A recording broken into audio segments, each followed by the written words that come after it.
Good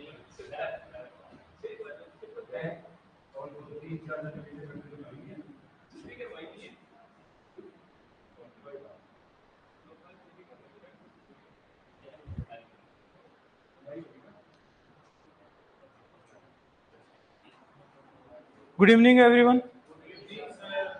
क्या हो गया तुमको? इसके गड़बड़ है कुछ। सारे मास्टरों को परेशान कर रखा तुमने, है कि मेरे को ही कर रखा है? अच्छा, कोई बात नहीं। हंसमुख रहो, अच्छी बात है। हाँ, अपनी लास्ट बात चल रही थी हिट्रोसिस की। हिट्रोसिस ब्रीडिंग अपन ने पढ़ा। हिट्रोसिस ब्रीडिंग के अंदर हाइब्रिड, सिंथेटिक और कंपोजिट वैरायटी की अपन ने बात करी। ठीक है, तो ये अपन सारी बात कर चुके थे कि किस तरीके से हाइब्रिड क्या किस किस टाइप के होते हैं, कैसे बनाते हैं, बहुत सारी चीजें अपन ने पढ़ ली। अब यहाँ पर नोट लगा के 2-3 चीजें बता रहा हूं, फिर आगे के टॉपिक पे आते हैं। एक तो आपको हिट्रोसिस का ऑर्डर पूछ ले, या फिर पूछ ले कॉस्ट ऑफ सीड। तो ये आपको ध्यान रखना है, सबसे ज्यादा हिट्रोसिस होता है हाइब्रिड में और सबसे महंगा भी यही होता है। उसके बाद कंपोजिट वैरायटी, ये हिट्रोसिस और कोस्ट के बेसिस पर है, और लास्ट में सिंथेटिक। ये तीन का ऑर्डर अपने को कभी भी एग्जाम में आ जाए तो ध्यान रखना है। किसकी कोस्ट ज्यादा होती है, दूसरी बात हिट्रोसिस किसमें ज्यादा होता है। साथ ही अपन यील्ड की अगर बात करें तो यील्ड हमेशा हाइब्रिड वैरायटी की ज्यादा होती है।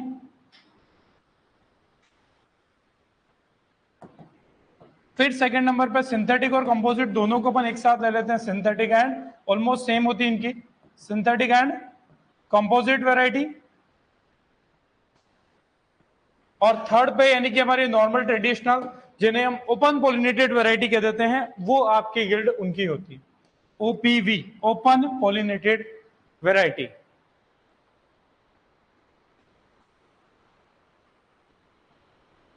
आपका टेस्ट हो गया क्या? हो गया टेस्ट? कल नहीं किसी ने डाला पेपर सोल्व, तो मैंने कहा टेस्ट हो गया क्या। मैं वही सोच रहा, मेरे को ध्यान है संडे को होता है टेस्ट।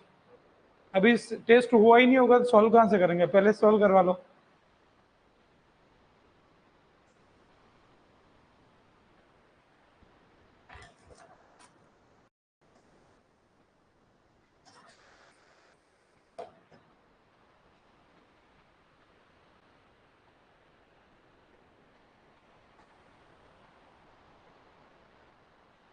तो कभी ऐसा ऑर्डर का या सिंपल सा क्वेश्चन पूछ ले, मैक्सिमम हिट्रोसिस इन ऑप्शन आ जाए, हाइब्रिड, कंपोजिट, सिंथेटिक वैरायटी, आप आंसर क्या दोगे?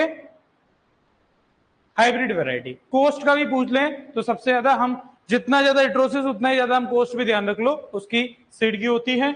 यील्ड नॉर्मली ध्यान रखना, सिंथेटिक और कंपोजिट की अपन ऐसा बोल सकते हैं कि सिंथेटिक और कंपोजिट वैरायटी की यील्ड नॉर्मल वैरायटी से ज्यादा होती है, लेकिन हाइब्रिड से कम होती है। नॉर्मल मतलब और कोई भी ब्रीडिंग मेथड जो हमने पढ़े, मास सिलेक्शन हुए, प्रोजेनी सिलेक्शन हुए, जो भी है उनकी अगर हम बात करें, जनरली ये सारी बात अपन किसके लिए करते हैं? क्रॉस पोलिनेटेड क्रॉप के लिए। हाइब्रिड एक्सेप्शनली आप सेल्फ पोलिनेटेड में भी यूज कर सकते हो, लेकिन ज्यादा किस में यूज करते हैं? क्रॉस। सिंथेटिक कंपोजिट तो केवल क्रॉस में। ओपीवी भी किसके लिए बोलते हैं? क्रॉस के लिए। क्लियर है बात? सर हाइब्रिड को एक बार ही सोइंग यूज किया जाता है, इसका रीजन क्या होता है सर? ठीक है, आपको पहले ही मैंने बताया था कि हेट्रोसिस कम होता जाता है, सोइंग से हमें फर्क नहीं पड़ता। हमें फर्क क्या पड़ता है, एक बार वापस से बता देता हूं। आप एज ए किसान एक हाइब्रिड सीड की थैली खरीद के लाए, मक्का का एक संकर बीज का पैकेट आप मार्केट से लेके आए, या गवर्नमेंट के किसी एग्रीकल्चर डिपार्टमेंट वाले ने आपको दिया। अब वो सीड आप लगाओगे फील्ड में, वो क्या है? हाइब्रिड है। हाइब्रिड है मतलब कौन सी जनरेशन है? F1 जनरेशन है। F1 जनरेशन अगर हम फील्ड में लगाएंगे तो वहां पर आपका पोलिनेशन कैसा होगा? क्रॉसिंग होगी या सेल्फिंग होगी? ओपन पोलिनेशन होगा। न तो हम कहेंगे क्रॉसिंग न सेल्फिंग। कुछ हद तक सेल्फिंग भी हो जाती है, कुछ हद तक क्रॉसिंग भी हो जाती है, और कंट्रोल नहीं है। कौन से आपके बहुत सारे प्लांट लगे फील्ड में, हमने एज ए किसान बात कर रहे हैं, हम किसान के तौर पे बात करेंगे तभी इस बात को समझेंगे। किसान ने सीड का पैकेट लाया, हम थोड़ी देखने जाएंगे पॉलिनेशन कैसा हो रहा है। अपने को लेना देना कि अपने को लेना देना है यील्ड से, बाकी हमें पॉलिनेशन से कोई मतलब नहीं है। तो अब कौन से प्लांट का पोलन किस पर जाएगा हमें पता है क्या? नहीं पता है। तो इसे कहते हैं ओपन पॉलिनेशन। इसमें कुछ हद तक सेल्फिंग भी हो जाती है। तो जो इतनी मेहनत करके आपने जो दो पेरेंट यूज किए, दो इनब्रेड लाइन यूज किए, उनकी क्रॉसिंग करके F1 बनाया, हाइब्रिड बनाया, वो सारा डिस्टर्ब हो गया। किसी का भी पॉलिनेशन कहीं भी हो गया, कहीं की भी क्रॉसिंग हो गई, और इसे ही बोला ओपन पॉलिनेशन। और जिसकी वजह से आपको हेट्रोसिस जो F1 में था वो अब कम हो गया। तो आपको कोई ये नहीं कह रहा है कि आप अगले साल बीज उगाओगे तो आपकी फसल नहीं लगेगी, लगेगी, लेकिन यील्ड कम हो जाएगी। और यील्ड कम का कारण यही है, ओपन पॉलिनेशन होने की वजह से F1 का जो वो परफॉर्मेंस था वो कम होने लग गया। और ये धीरे धीरे आप अगले साल लगा रहे हो, थोड़ा कम हुआ, उसके अगले साल और कम हो जाएगा, और धीरे धीरे इसको हम कहेंगे इनब्रीडिंग डिप्रेशन हो रहा है। बात आ रही समझ में? तो हाइब्रिड का हर साल सीड खरीदते हैं उसी यील्ड को बनाए रखने के लिए, न कि ऐसा कोई मत कह देना कि अगले साल वो वैरायटी लगेगी नहीं फील्ड में। लगाओगे 5 साल तक लगाओ, वो तो चलती रहेगी, उससे कोई दिक्कत नहीं, लेकिन यील्ड धीरे धीरे डिक्लाइन डिक्रीज होती जाएगी। और हमें तो यील्ड चाहिए, हम इनकी बात ही यही करते हैं कि हाई यील्डिंग है, सबसे ज्यादा यील्ड है इनकी, तो उस यील्ड के लिए तो इनको अपन ग्रो कर रहे हैं। बात आ रही समझ में? तो ये एक ऑर्डर हमें यहाँ पर ध्यान रखना था। पहले वाला पेपर जो था अपना, सुमित शर्मा जो भी कमेंट कर रहे हैं, पहले अपन काफी दिन पहले ही सोल्व कर चुके पेपर, है ना? तो रेगुलर क्लासेस अटेंड करते रहो तो पता रहेगा। चलो बढ़े आगे। ठीक है, अपन ने हेट्रोसिस की सारी बात पढ़ी। अब हमने ये भी पढ़ा कि इनब्रेड हमारे लिए बहुत जरूरी होते हैं। इनब्रेड जरूरी होते हैं तो क्यों? क्योंकि जब भी हम हाइब्रिड बनाएंगे, किसी भी टाइप का हम हाइब्रिड बनाएंगे, संकर बनाएंगे, तो हमें क्रॉस पोलिनेटेड क्रॉप में किसकी रिक्वायरमेंट है? इनब्रेड लाइन की। और इनब्रेड लाइन अगर हम चाहते हैं, फॉर एग्जाम्पल अगर हम चाह रहे हैं कि भाई हमारा हाई दो इनब्रेड लाइन है, क्रॉसिंग करेंगे, हाइब्रिड है, यील्ड तो बढ़ेगी ही बढ़ेगी, लेकिन अगर हम चाह रहे हैं कि डिजीज रेजिस्टेंट भी आ जाए, क्वालिटी का कैरेक्टर भी आ जाए, तो उन इनब्रेड में भी तो ये कैरेक्टर होना चाहिए, तब तो आएगा, कोई जादू से तो आएगा नहीं। यील्ड तो आ जाएगी हेट्रोसिस होने की वजह से, लेकिन बाकी के जो कैरेक्टर्स हैं वो आपके इनब्रेड में होने चाहिए। और इनब्रेड जब भी आप बनाते हो तो इनब्रेड में वो कैरेक्टर है या नहीं, ऐसे इनब्रेड को भी इंप्रूव किया जाता है। हाइब्रिड बनाने से पहले इनब्रेड में अलग अलग मेथड से कुछ कैरेक्टर डाल सकते हैं अपन, और वही मेथड्स की अपन बात कर रहे हैं। तो methods for inbred improvement, methods for inbred improvement, कोई भी कैरेक्टर जो आप हाइब्रिड में चाह रहे हो वो इनब्रेड में होना चाहिए, और वो किन मेथड से अपन इनब्रेड के अंदर कैरेक्टर को ला सकते हैं, उन्हीं की यहां पर अपन बात कर रहे हैं।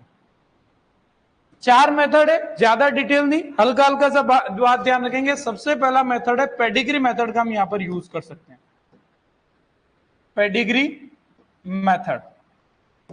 दूसरा आपने पढ़ा होगा, एक तो मैंने बताया था पेडिग्री मेथड का यूज। पहला तो हमने वहां पर लिखा था कि सेल्फ पोलिनेटेड क्रॉप में वैरायटी डेवलपमेंट में यूज करते हैं, एप्लीकेशन अपन ने लिखी। और दूसरा क्रॉस पोलिनेटेड क्रॉप में इनब्रेड इंप्रूवमेंट अपन लिख चुके हैं। तो वो यही बात थी कि इनब्रेड इंप्रूवमेंट में पेडिग्री मेथड का यूज कर सकते हैं। दूसरा मेथड यहां पर यूज करते हैं बैक्रॉस मेथड। हमने पूरी बात पढ़ी है, कोई भी oligogenic character like disease resistant, insect resistance, या फिर क्वालिटी कैरेक्टर जैसे फीचर्स हम किसी भी इनब्रेड में इंप्रूव कर सकते हैं, जीनोटाइप में इंप्रूव कर सकते हैं, किसकी मदद से? बैक्रोस की हेल्प से। ये दो तो हमको डिटेल लिखनी नहीं है। तीसरा है, उसकी थोड़ी सी बात करेंगे, कन्वर्जेंट इंप्रूवमेंट, कन्वर्जेंट इंप्रूवमेंट।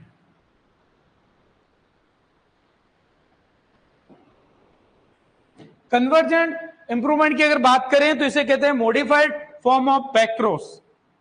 आप नोट कर लें, इसके 3-4 पॉइंट में आपको समझा देता हूं, तब तक आप पूरी बात नोट कर लें। Modified form of backcross method,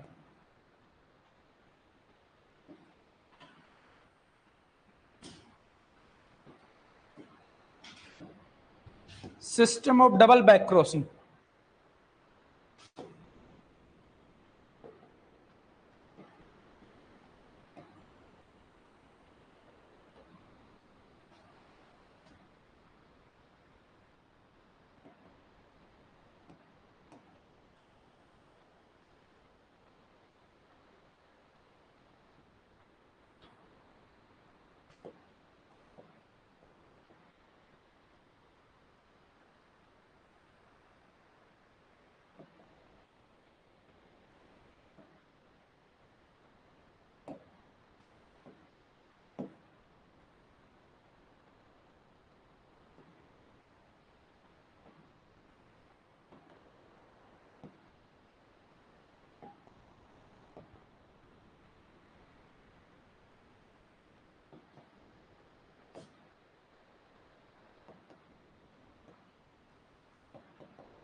कर लिया नोट सबने?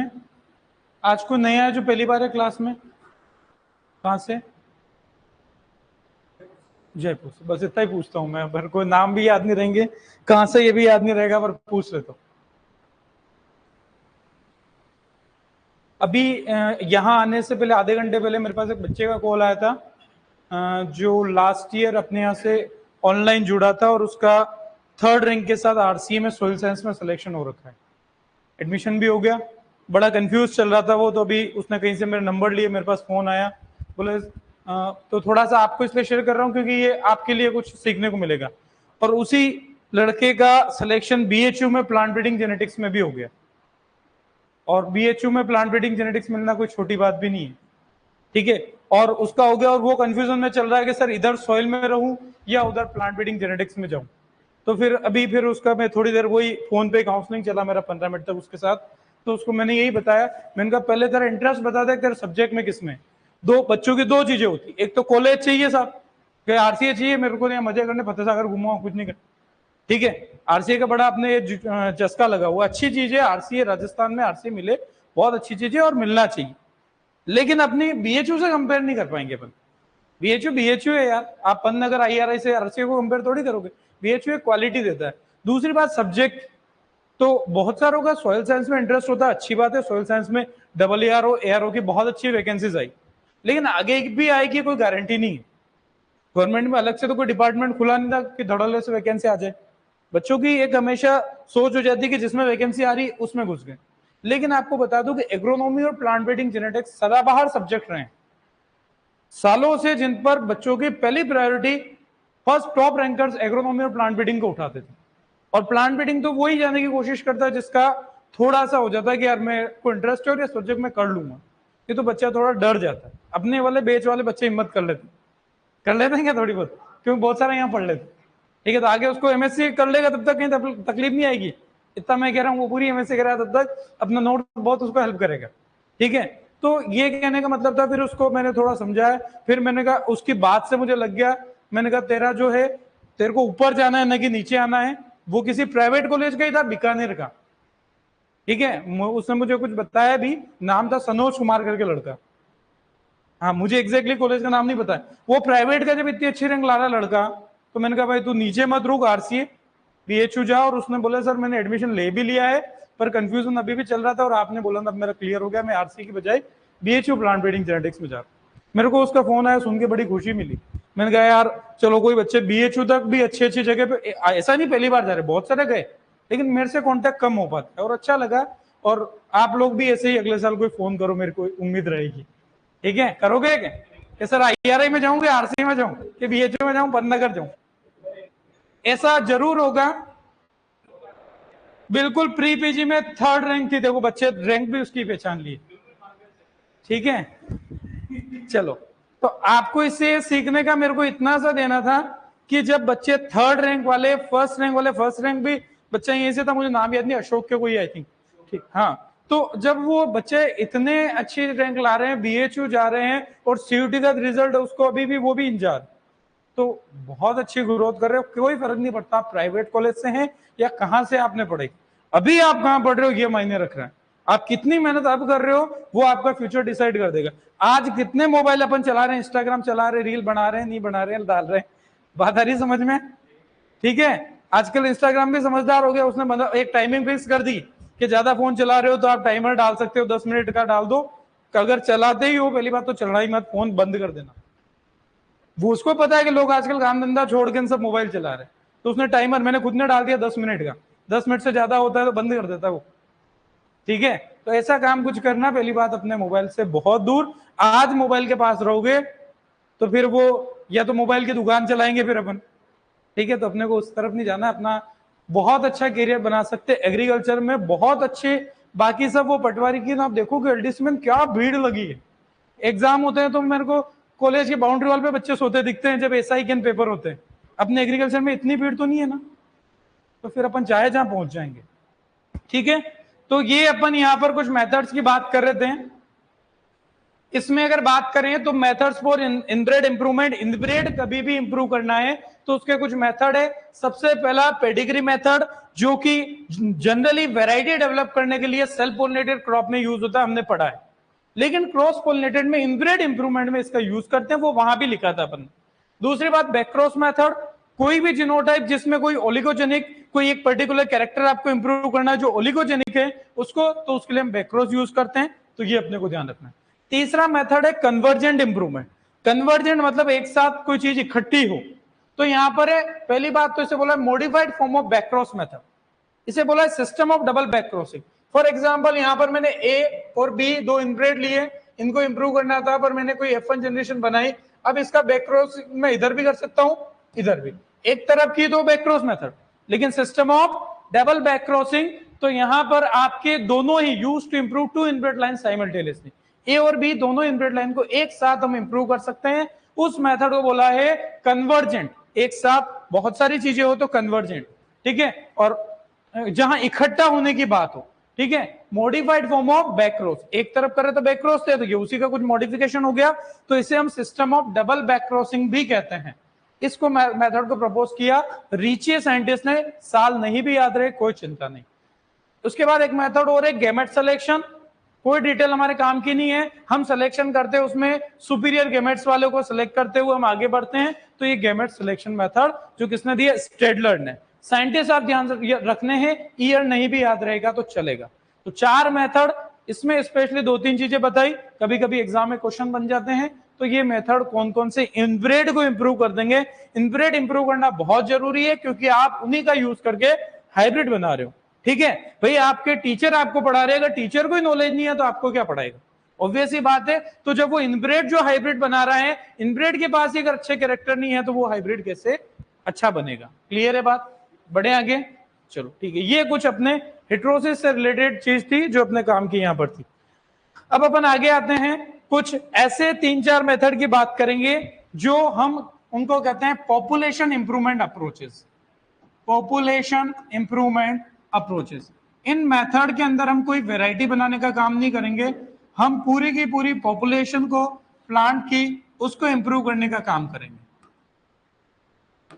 पॉपुलेशन इंप्रूवमेंट अप्रोचेस, तो यहां पर अपन डेफिनेशन भी देख लेते हैं, आप नोट कर लो, साथ में कुछ चीजें आगे समझाता हूं। Population improvement,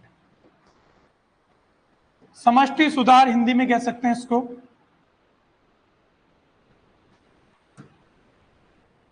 accumulation of desirable alleles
अब नोट करें कुछ चीजें, एक बार साथ में समझाता हूं।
selects to provide for genetic recombination.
कर लिया नोट सबने? किसी का कमेंट आया सर जेआरएफ में नोट्स कितनी हेल्प करेंगे? काफी हेल्प करेंगे, लेकिन पूरा सफिशिएंट नहीं है, साफ बात है, क्योंकि मैं इसको जेआरएफ लेवल से पढ़ा हूं, तब तो अपन लेट हो जाए इसमें। अपन पीजी और या प्री पीजी डबलयू और जितने भी एग्रीकल्चर कॉम्पिटिटिव एग्जाम्स है उनका तो 100% लगभग कवर होके चलता है, बट लेकिन जेआरएफ में यहां से सफिशिएंट नहीं है, बहुत सारी चीजें और भी हमें डिटेल में पढ़नी पड़ती है। कर लिया नोट सबने?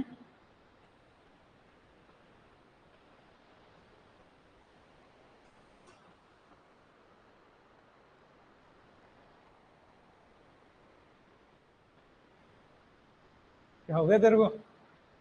अरे यार इसको कोई संभालो यार, ये इसको पीछे बिठा देगा, सबसे पीछे अकेले को।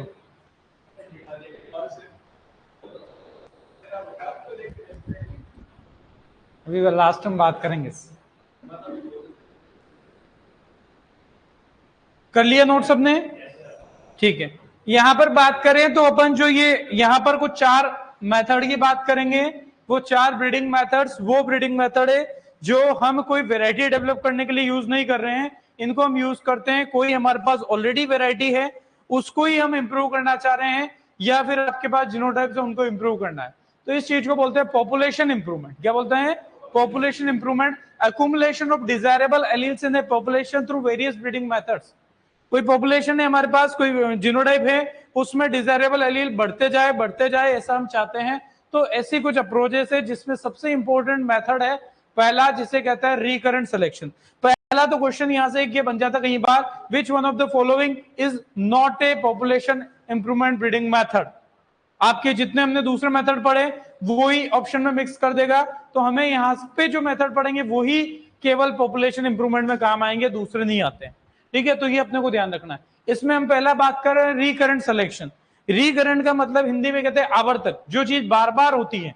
इसका भी हम आगे थोड़ा सा पढ़ेंगे, इसकी बात करेंगे, थोड़ा सा फ्लो चार्ट हल्का सा बताऊंगा। इसकी अगर डेफिनेशन देखते हैं यहां पर, तो रीसिलेक्शन जनरेशन आफ्टर जनरेशन, हम बार बार सिलेक्शन करते जाएंगे, इसीलिए रिकरेंट सिलेक्शन बोला है। With intermating of selects to provide for genetic recombination. अच्छा, जेनेटिक रिकॉम्बिनेशन क्या होता है? रिकॉम्बिनेशन का और कोई दूसरा वर्ड भी होता है क्या इसके लिए अपने पास? रिकॉम्बिनेशन किसको बोलते हैं? हिंदी में बोलते हैं पुनर्योजन। और ये किसको बोलते हैं अपन? क्रॉसिंग ओवर को ही बोलते हैं। किसको बोलते हैं? क्रॉसिंग ओवर, जिसकी वजह से सेग्रीगेशन होता है। ठीक है, तो ये सारी चीजें लिंक्ड है। आपको जब जेनेटिक्स में आप पढ़ते हो पैकाइटिन वगैरह, तो वहां पर क्रॉसिंग ओवर आती है कई बार, वहीं पर इसी वर्ड की जगह लिखा होता है रिकॉम्बिनेशन लिखा होता है। ठीक है, तो ये अपने को ध्यान रखना है। तो अब यहाँ करते क्या है कि जेनेटिक रिकॉम्बिनेंट्स बढ़े, यानी कि नए नए कैरेक्टर्स, नए नए एलील्स बढ़ते जाएं, तो उसके लिए हम क्या करते हैं, हम कोई भी हिट्रोज, ये अपन आगे पूरा एक साइकिल दे रहा हूं, वहां बताऊंगा। कोई भी बेस पॉपुलेशन लेंगे, उसमें सिलेक्ट करेंगे, सिलेक्ट जिनको करेंगे उनके बीच में क्रॉसिंग कर पाएंगे। क्रॉसिंग करवाने के बाद फिर उनमें सेलेक्ट करेंगे, जिनको सेलेक्ट किया वापिस क्रॉसिंग कराएंगे। ऐसा एक रीसिलेक्शन, रिकरेंट सिलेक्शन साइकिल 1 होगा, 2 होगा, ऐसे सिलेक्शन साइकिल की आगे बात आएगी। तो इस डेफिनेशन को आगे अपन एक्सप्लेन कर रहे हैं। इसका जो इनिशियल आइडिया दिया वो किसने दिया? हैज एंड गार्बर ने 1919 में। इन साइंटिस्ट को अपन ने कहीं पढ़ा क्या पहले? सिंथेटिक वैरायटी का जो कॉन्सेप्ट है वो भी इन्होंने ही प्रपोज किया था, सेम ईयर। ठीक है, यही थे। प्रोसेसर दिया जेनकिंस ने 1940 में, टर्म दिया हल ने 1945 ने। हल ने और कोई टर्म दिया था क्या? Over dominance. ये जो रिकरेंट सिलेक्शन वाला, ये तो डब्ल्यूओ 2015 वाली वैकेंसी का 18 में जब एग्जाम हुआ था तब ये क्वेश्चन टीएसपी वाले पेपर में पूछा गया था। ठीक है, जो मुझे एग्जैक्ट याद है क्योंकि मैंने दिया पेपर, तो मुझे याद है। ठीक है, दूसरी बात यहां पर बोला है साइक्लिक सिलेक्शन। कोई चीज बार बार रिपीट हो तो हम नहीं कहेंगे साइक्लिक। ठीक है, तो साइक्लिक मतलब चक्री है, कोई चीज वापिस एक बार सिलेक्शन किया, वापिस सिलेक्शन कर रहे हैं, फिर सिलेक्शन कर रहे हैं, तो ये क्या हुआ? साइक्लिक अपन कहेंगे। उसके बाद बोला modified form of progeny selection. यहां पर प्रोजेनी सिलेक्शन का ही इसको मॉडिफिकेशन कहा जाएगा। प्रोजेनी टेस्ट को फॉलो करते हुए इसको करते हैं, तो ये अपने को ठीक है डायरेक्ट याद रखना है। एप्लीकेशन, इस मेथड को, रिकरेंट सिलेक्शन को मेनली यूज किया जाता है क्रॉस पोलिनेटेड क्रॉप में, लेकिन सेल्फ पोलिनेटेड में भी यूज करते हैं। काम इसका है पॉपुलेशन इंप्रूवमेंट का। वैरायटी नहीं बना रहे, हाइब्रिड नहीं बना रहे, क्या काम कर रहे हैं? पॉपुलेशन इंप्रूवमेंट करना, जो है हमारे पास उसमें अच्छे अच्छे एलील बढ़ाने का काम करना है। ठीक है, लास्ट बात लिखिए, बेस पॉपुलेशन। अक्सर जब भी हम सिलेक्शन करते हैं बेस पॉपुलेशन हम पढ़ते हैं हिट्रोजिनस, लेकिन यहां पर मैंने लिखा हिट्रोजाइगस। हिट्रोजिनस तो होनी ही चाहिए। ठीक है, सिलेक्शन जब भी करना है इस पे, तो आपकी कभी भी कोई भी सिलेक्शन करो, बेस पॉपुलेशन, ओरिजिनल पॉपुलेशन जिसमें से सिलेक्शन करना है वो हिट्रोजिनस होनी चाहिए, जिसमें वेरिएबिलिटी होनी चाहिए। अब वो हिट्रोजिनस होने के साथ साथ यहां पर हम एक चीज और बोल रहे हैं कि ये हिट्रोजाइगस होनी चाहिए। मतलब हिट्रोजाइगस जैसे ही बोला जाता है हमारे दिमाग में आ जाता है कि सर ये क्रॉसिंग से रिलेटेड बात है कुछ ना कुछ। तो ठीक है, तो यहां पर आपकी जो सिलेक्शन हम करेंगे मेनली किस में कर रहे हैं? क्रॉस पॉलिनेटेड में। तो ये बेस पॉपुलेशन यहां पर हो सकती है open pollinated variety. Open pollinated variety कौन सी क्रॉप में होती है? क्रॉस पॉलिनेटेड में। सिंथेटिक किस में होती है? क्रॉस में। कंपोजिट किस में होती है? क्रॉस में। हाइब्रिड क्रॉस में भी होता है और सिंगल क्रॉस और डबल हो, 3 वे टॉप, कोई से भी हो। तो यानी कि सेल्फ में केवल हाइब्रिड यहां पर बेस पॉपुलेशन यूज हो सकती है, और क्रॉस में आप इनमें से कोई भी बेस पॉपुलेशन यूज कर सकते हो। तो इसे बोलते हैं रिकरेंट सिलेक्शन। इसकी अपन 3-4 स्टेप देखेंगे तो बड़ा इजी याद रहेगा। क्लियर है बात? रिकरेंट सिलेक्शन से प्रीपीजी 2021 में भी क्वेश्चन पूछा गया था, और क्या क्वेश्चन था वो भी आगे अपना आ रहा है। ये नोट कर लिया था सबने? तो इंपॉर्टेंट स्टेप यहां पर अपन देखते हुए चलते हैं। वो समझने के लिए उनको रटना नहीं है, उनको समझने के बाद डेफिनेशन हमारे लिए थोड़ी इजी हो जाएगी। आप नोट करें साथ में।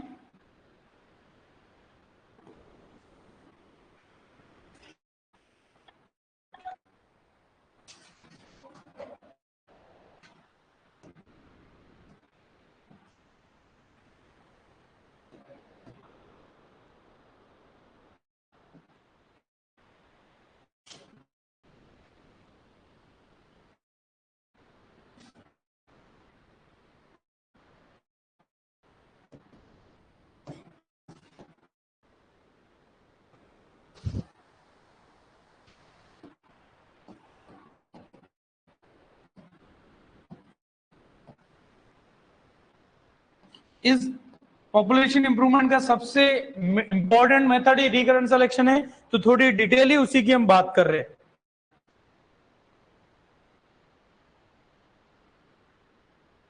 इंटरमीटिंग जहां भी लिखा जाए तो मैं आपके लिए लिख जरूर रहा हूं, बाकी बार बार लिखने की जरूरत नहीं। इंटरमीटिंग का मतलब क्रॉसिंग ही कहा जाता है, क्रॉसिंग का दूसरा नाम है।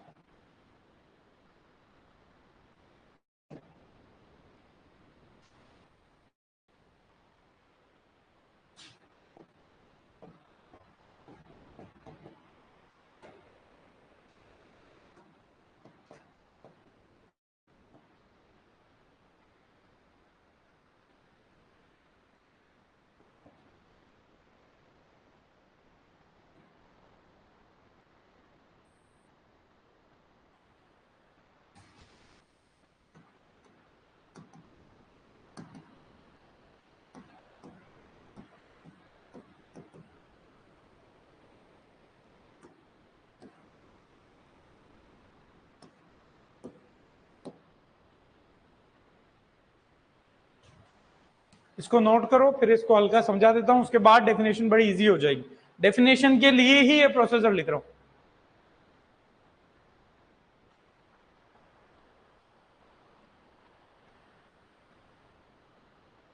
मैंने कहा जेआरएफ के अलावा कोई सा भी एग्जाम आप दो, सबके लिए सफिशिएंट है अपना नोट्स। कॉन्सेप्ट बेस्ड क्वेश्चंस आते हैं, ये मत कह देना सर एग्जाम में क्वेश्चन आया ऐसी लैंग्वेज तो आपने नहीं लिखी। लैंग्वेज बदलती रहती है, लेकिन पढ़ाया हुआ कॉन्सेप्ट कभी नहीं बदलेगा, समझी हुई चीज आपकी कभी नहीं बदलेगी।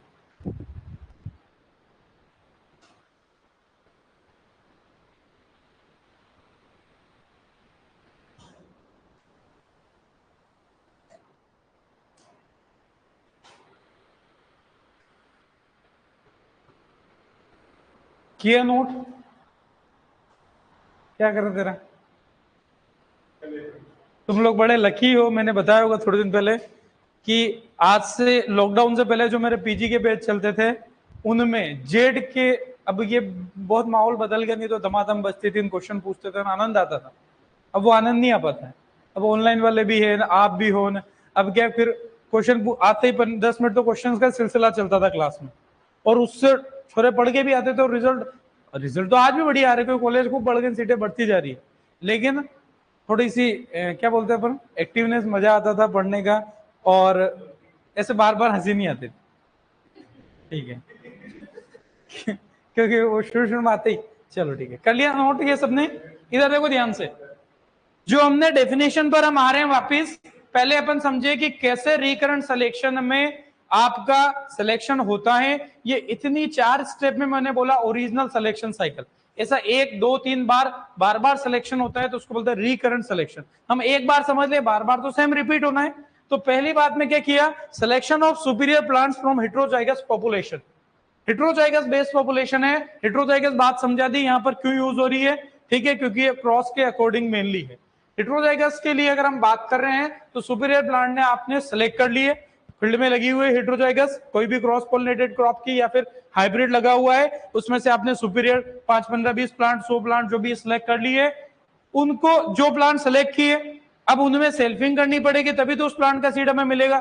दूसरा आगे पोलन कर गया, पोलन डल गया उस पर और आपने उसको सेलेक्ट किया, तो प्लांट जो आपने सोचा वैसा चेंज हो जाएगा, ठीक है, फीचर चेंज हो जाएगा। तो आपने जो सेलेक्ट किए प्लांट, उनमें हमेशा क्या करनी पड़ती है, सेल्फिंग। जब मैंने हमेशा बोला था, जब भी आप सिलेक्शन करते हो तब सेल्फिंग करनी पड़ती है। इसीलिए मास सिलेक्शन में, प्रोजीनी सिलेक्शन में आपकी जो वेराइटी बनती थी वो हेटेरोजेनस बनती थी, मिक्सचर ऑफ सेवरल होमोजाइगोट्स एंड हेटेरोजाइगोट, क्योंकि सेल्फिंग करनी पड़ती है तो होमोजाइगोट भी बनते थे। तो आपने जो सिलेक्शन किया उनमें क्या कर लो, सेल्फिंग। मान लो 100 प्लांट फील्ड में लगे हुए हैं, 20 हमने सिलेक्ट किए उनको कि भाई ये हमारे को सुटेबल है, ये अच्छे कैरेक्टर वाले हैं, जो हेटेरोजाइगस पॉपुलेशन से, हाइब्रिड में से, सिंथेटिक में से, उनमें से आपने सेलेक्ट किए। अब उनको क्या करो, सेलेक्ट कर लिया, उन पर टेक लगा दिया, उनमें अब आपको क्या करनी है, सेल्फिंग करनी। सेल्फिंग कर ली, अब सेल्फिंग करके आपने इनका सीड इकट्ठा कर लिया, अगले साल वापस फील्ड में लगाओ। अब जो आपने इनसे जो सीड मिले, पहले वाला है उसकी अलग रो लगा दी, दूसरे की अलग रो लगा दी, 20 की 20 रो लगा दी। अब आपने क्या करना है, अगले साल उनके बीच में क्रॉसिंग करवानी। क्या करवानी है, क्रॉसिंग करवानी है। और क्रॉसिंग करने के बाद जो सीड बनेगा, mixing of cross seed in equal quantity, थोड़ा थोड़ा जितने भी क्रॉस बने उन सबका सीड बराबर क्वांटिटी में लाके मिक्स कर देना है। ये वापिस से आपके क्रॉसिंग हुई है तो ये पॉपुलेशन होमोजाइगस बनी है हेटेरोजाइगस? हेटेरोजाइगस। तो क्या इसको मैं वापस बेस पॉपुलेशन यूज कर पाऊंगा? कर सकते हैं, और सेम प्रोसीजर वापस चला लेंगे। ऐसे सिलेक्शन साइकिल आप चलाते जाओ, इसीलिए रिकरेंट सिलेक्शन ओरिजिनल अपन ने एक समझ लिया। तो यहां पर हमने क्या कर रहे हैं, सबसे पहले हेटेरोजाइगस बेस पॉपुलेशन से सुपीरियर प्लांट सेलेक्ट किए, उनमें सेल्फिंग कर लो, सेल्फिंग करके अगले साल उनके सीड लगा दो, उनमें क्रॉसिंग कर दो, और उनके जो क्रॉस के सीड बने उनको बराबर क्वांटिटी में मिक्स कर दो। अब आते हैं डेफिनेशन की तरफ। रीसिलेक्शन जनरेशन आफ्टर जनरेशन। आप क्या करते हो, क्योंकि एक सिलेक्शन आया साइकिल, ऐसा दूसरा रिपीट भी करेंगे, तो बार बार आपको रीसिलेक्शन करना है विद क्रॉसिंग ऑफ सेलेक्ट। जो भी आपने सेलेक्ट किया उनके बीच में क्या करनी है, क्रॉसिंग करनी है, to provide for genetic combination, recombination, ताकि उनमें नए नए कॉम्बिनेशन बनते जाए और आपकी पॉपुलेशन इंप्रूव होती जाए। क्लियर है बात? ध्यान रहेगा। तो ये अपने को डेफिनेशन समझने के लिए, बाकी ये डायरेक्ट ऐसा रटने की जरूरत नहीं है, लेकिन ये आपको समझाएगा कि रिकरेंट सिलेक्शन कैसा होता है। ऐसा सेम आगे सेकंड साइकिल स्टार्ट हो जाएगा, इसको हम बेस पॉपुलेशन यूज कर लेंगे, फिर वही अपन आगे सेम स्टेप फॉलो कर लेंगे। तो ये ऐसा आपको ध्यान रखना है। अब अपन आते हैं टाइप्स ऑफ रिकरेंट सिलेक्शन। कौन कौन से रिकरेंट सिलेक्शन के टाइप है? 4 टाइप अपन यहां पर पढ़ेंगे, उनके 3-3 4-4 पॉइंट डायरेक्ट याद रखने हैं, तो अपन एक एक करके बात करते चलते हैं। टाइप्स ऑफ रिकरेंट सिलेक्शन, आप चाहो तो नोट कर लो, एक साथ समझा दूंगा।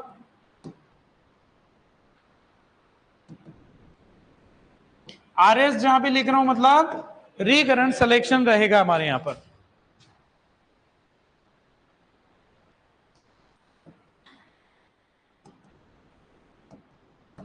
ये थोड़ा सा टॉपिक हमारे को हल्का सा बोरिंग लगता है, अगली क्लास से फिर हमारे इंटरेस्टिंग टॉपिक चालू हो जाएंगे।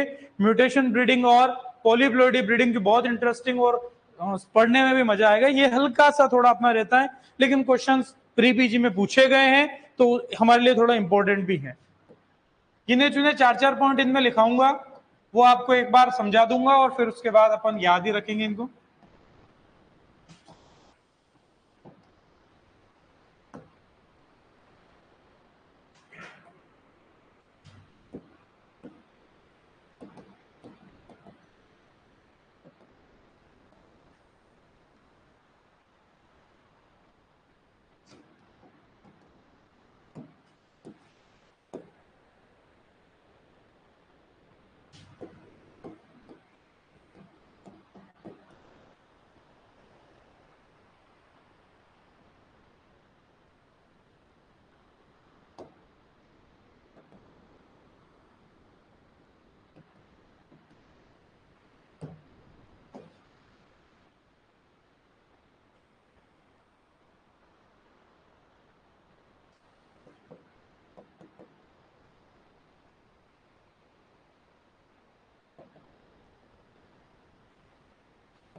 जेआरएफ के लिए बीडी सिंह की बुक, बीडी सिंह जेनेटिक्स की भी आती है, प्लांट ब्रीडिंग की भी आती है, दोनों ही आपके लिए इंपॉर्टेंट है। और जैसे ही आप वहां पर जाके बोलोगे तो वो इजीली फेमस बुक से, उनको कोई भी बुक सेलर आपको बता देगा, एग्जैक्ट नाम मुझे फिलहाल याद नहीं है, बीडी सिंह के नाम से फेमस है दोनों ही बुक।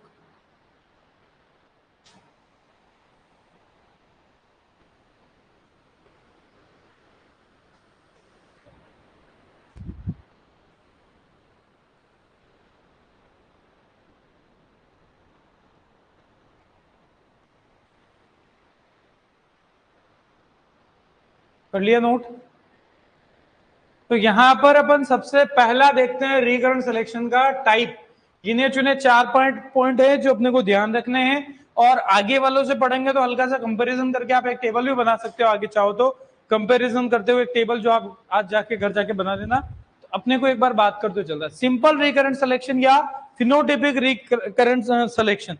ऐसा सिलेक्शन जहां फिनोटाइप पर बेस्ड, ठीक है, इसीलिए अपन यहां पर एक चीज आगे लिखी भी है, selection is based on phenotype. लिखने की जरूरत थी नहीं। दूसरी बात, फिनोटाइप पर बेस्ड है तो मैं कह सकता हूं कि it is the modification of mass selection. के भी अपने को पता है कि ये किस पर बेस्ड होता है, फिनोटाइप पर बेस्ड होता है। क्लियर है बात। दूसरी बात अपन यहां पर ध्यान रखें कि यहां पर एक तो आगे वालों में टेस्टर यूज होगा, क्योंकि यहां पर अपन टेस्ट क्रॉस कॉम्बिनेशन के बेस पे सिलेक्शन नहीं करते। आगे एक आता है टीटीसी, ठीक है, ट्रिपल टेस्ट क्रॉस, जो हमारे काम की चीज नहीं है तो मैं उसकी बात नहीं कर रहा हूं। कुल मिला के यहाँ पर टेस्टर काम में नहीं आता है। ये कोई भी कंबाइनिंग एबिलिटी मेजर नहीं करता है। एक जीसी होती है, एक एससी होती है, जो बार बार बात आ रही है जिसको अपन आगे पढ़ेंगे। तो ये कोई भी कंबाइनिंग एबिलिटी को मेजर नहीं करता है, क्योंकि यहाँ पर टेस्टर यूज नहीं हो रहा है। ये कौन से कैरेक्टर को इंप्रूव करने के लिए इसका यूज करते हैं, ओलिगोजेनिक के लिए। और जो क्वेश्चन प्री पीजी के अंदर पूछा गया था कि वो पूछा गया था कि सिंपल रिकरेंट सिलेक्शन में एक साइकिल कंप्लीट करने में कितने साल लगते हैं। 2 साल का हो, सीजन का हो, ठीक है। अगर कोई मेज अगर अपन खरीफ में लगा ले, रबी में लगा ले तो 2 सीजन हो गए, लेकिन आज खरीफ में लगाना, अगले साल रबी, तो इसलिए सीजन और ईयर कुछ भी हो सकता है 2। बाकी आगे के जितने भी टाइप अपन पढ़ेंगे उनमें 3 लगेंगे, सीधा सा याद रखेंगे। सिंपल में 2, आगे वाले 3 पढ़ रहे उनमें 3 साल लगेंगे। तो ये बड़ा सिंपल सा जो क्वेश्चन प्री पीजी 2021 में पूछा भी गया था।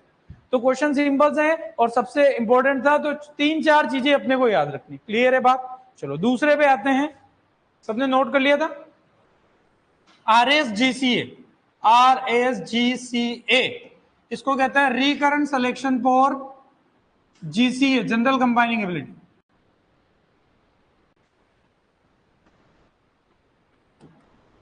ये बार बार फुल फॉर्म में नहीं लिख रहा हूं उसकी, recurrent selection for general combining ability.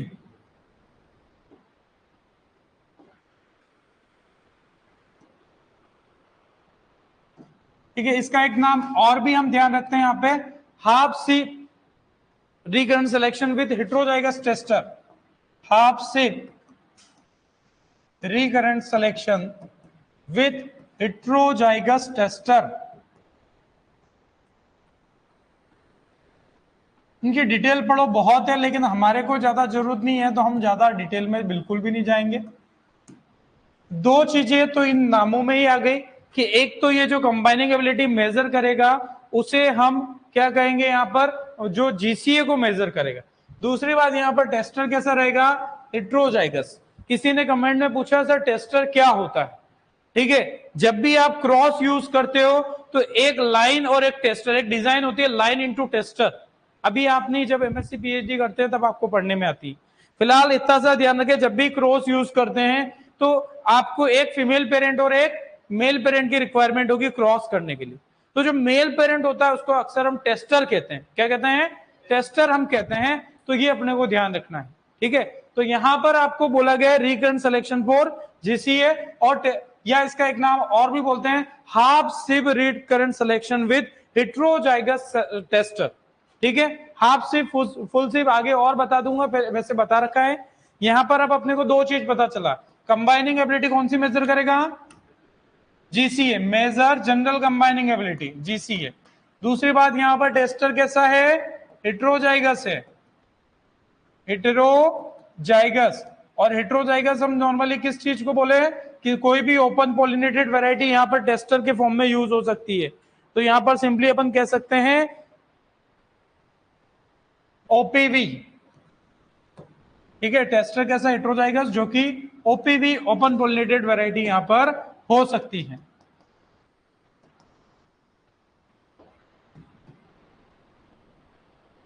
बाकी जरूरी नहीं है, हमने बहुत सारी चीजें पढ़ी हेटेरोजाइगस के लिए। सिंथेटिक वैरायटी हो सकती है, कंपोजिट वैरायटी हो सकती है, हाइब्रिड हो सकते हैं।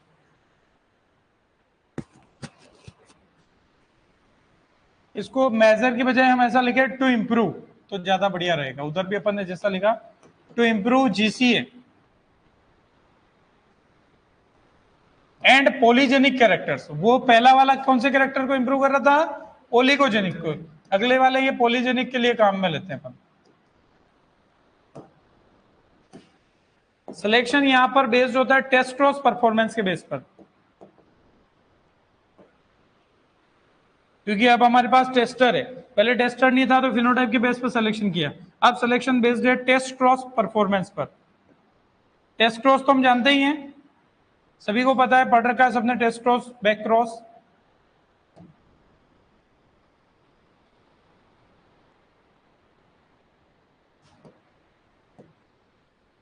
मोर इफेक्टिव विथ इनकम्प्लीट डोमिनेंस, ये कुछ चीजें याद ही रखनी है, वैसे इनको मैं डिटेल नहीं पढ़ाऊंगा, तो ये अपने को सीधा याद ही रखना है। मोर इफेक्टिव विथ इनकम्प्लीट डोमिनेंस,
कर लिया नोट।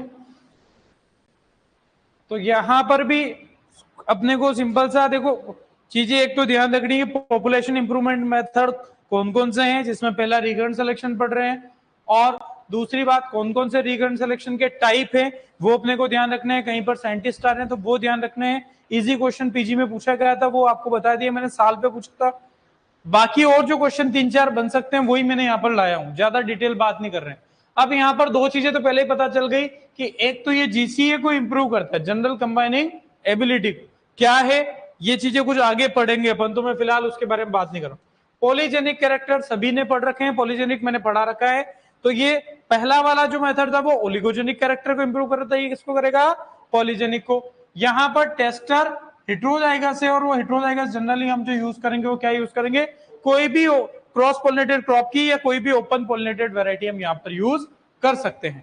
सिलेक्शन पहले वाला फिनोटाइप पर बेस्ड था, अभी और आगे हम जो बात करेंगे सिलेक्शन बेस्ड होगा टेस्ट क्रॉस परफॉर्मेंस पर, ठीक है। तो हम जो यहाँ पर टेस्ट क्रॉस परफॉर्म करके हम बताएंगे कि कौन सा ज्यादा अच्छा सिलेक्शन के लिए सुटेबल है, तो ये बात हल्की सी ध्यान रखनी है।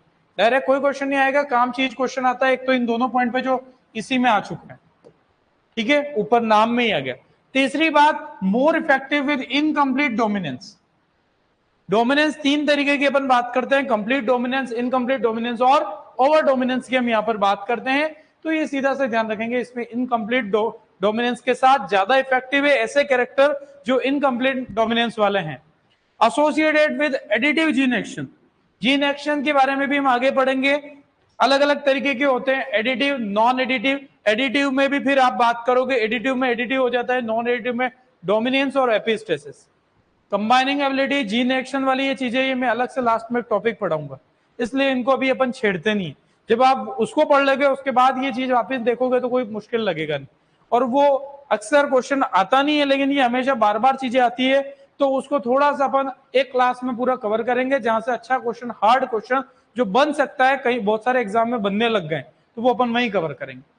सिलेक्शन साइकिल मैंने बोल दिया, पहले वाले में 2, बाकी सब में 3, तो गिने चुने 4 पॉइंट यहां पर ध्यान रखेंगे कि पहली बात तो जीसीए को इंप्रूव करेगा, नाम में ही आरएसजीसी है, टेस्टर भी हमने लिख दिया, half sib recurrent selection with heterozygous tester. दो चीज क्लियर हो गई, ये नहीं भी याद रहेगा चलेगा। डोमिनेंस ध्यान रख लेंगे हम, जीन एक्शन ध्यान रख लेंगे, और साल तो एक साथ याद रख लिए, 3 साल या 3 सीजन अपने को रिक्वायर्ड होगी। क्लियर है बात। इसी का कंपेयर करते हुए तीसरा अपन ले लेते हैं एससीए के लिए, ये नोट कर लिया सबने। चलो तीसरा है जिसको कहेंगे RSSCA, recurrent selection for specific combining ability, या दूसरा हम कहेंगे half sib recurrent selection with homozygous tester. Same उसी से कंपेयर करते हुए जो डिफरेंस है वो यहां लिखने में आ जाएंगे। ठीक है, तो पहली बात तो ये किसको इंप्रूव करेगा, जी एससीए को, स्पेसिफिक कंबाइनिंग एबिलिटी को, टू इंप्रूव एससीए।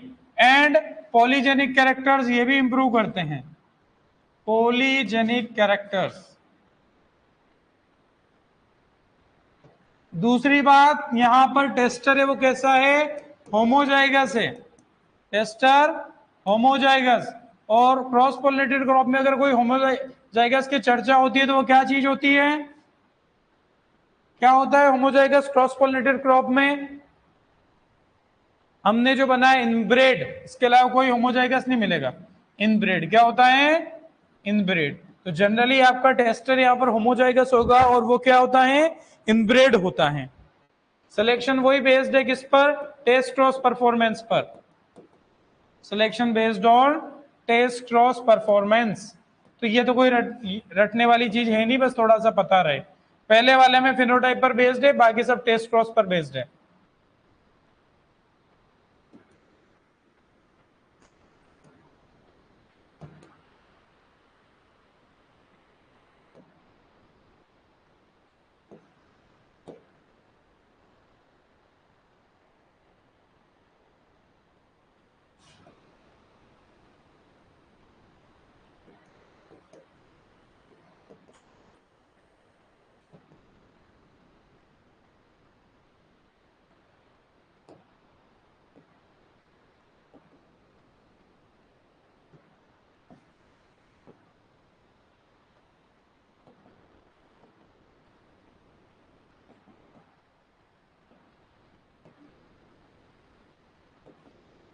ये याद करने वाली चीजें ही हैं, तो इनमें ज्यादा अपन समझने भी नहीं जाके मेन मेन चीजें ध्यान रख लेंगे।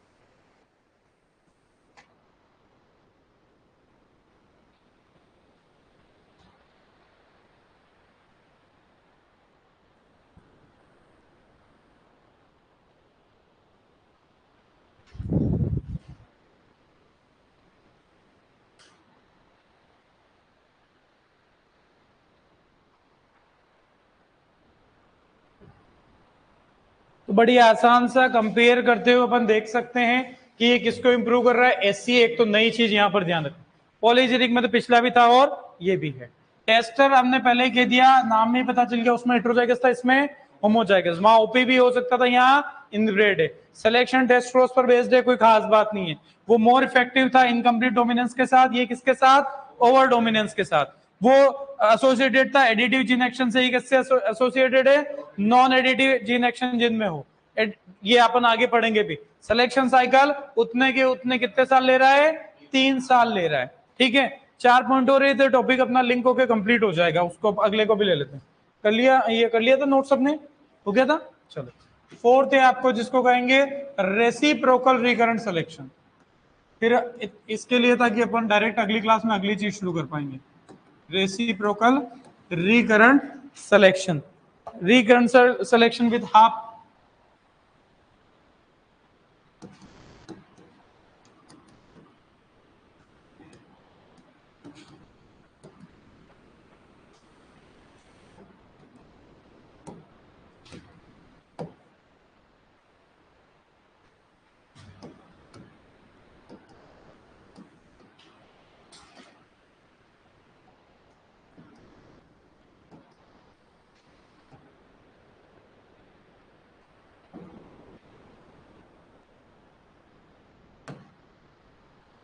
अपन तो हर साल पढ़ रहे थे और प्री पीजी में 21 में क्वेश्चन आया तो बड़ा सिंपल आया, और उससे पहले 2 साल से पहले से अपन तो हमेशा ही पढ़ रहे थे, तो कैसा ही क्वेश्चन बनाए अपने इससे बाहर रिकन सिलेक्शन का वैसे भी नहीं जाएगा।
बड़ा सिंपल सा है, उन दोनों के पढ़ने के बाद अब ये क्यों समझो रेसिप्रोकल रिकरेंट सिलेक्शन है, तो ये लगभग दोनों को एक साथ कवर करता हुआ चले।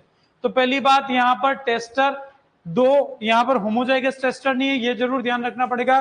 दो टेस्टर जो एक दूसरे के लिए टेस्टर का काम करते हैं, दो हमारे पास जीनोटाइप मान लो जो एक दूसरे के लिए टेस्टर का काम करते हैं, जबकि उसमें पर्टिकुलर हमने टेस्टर की बात की थी। तो दोनों हेटेरोजाइगस है, ये ध्यान रखना। एक साथ दोनों को ही इंप्रूव कर सकता है, ये जीसीए को भी और एससीए को भी। पॉलीजेनिक कैरेक्टर, फर्स्ट वाला ओलिगोजेनिक को था, बाकी तीनों ही फर्स्ट वाला फिनोटाइप पर बेस्ड था सिलेक्शन, बाकी तीनों ही फर्स्ट वाले में 2 साल लगे, बाकी तीनों में ही, तो 3-4 पॉइंट तो वैसे ही याद हो गए। ठीक है, ये इक्वली इफेक्टिव है आपके कंप्लीट डोमिनेंस के साथ, इनकम्प्लीट डोमिनेंस के साथ और ओवर डोमिनेंस के साथ। कौन सा वाला? रेसिप्रोकल के साथ। ये एडिटिव और नॉन एडिटिव दोनों जीन एक्शन के साथ है। क्लियर है बात? तो ये थोड़ा सा आप पढ़ोगे तब कंपेयर करना है, और 1-2 बार पढ़ोगे तो कुछ पॉइंट याद रह जाएंगे, बाकी डायरेक्टली एज इट इज नहीं रट पाओ, पर मेन जो चीजें मैं टिक लगा के बताया उतना तो कम से कम ध्यान होना चाहिए। क्लियर है बात? इससे आगे की बात अपन अगली क्लास में करेंगे। Thank you. टेस्ट में मैंने पहले ही बताया था, सिंथेटिक और कंपोजिट से पहले का सिलेबस है।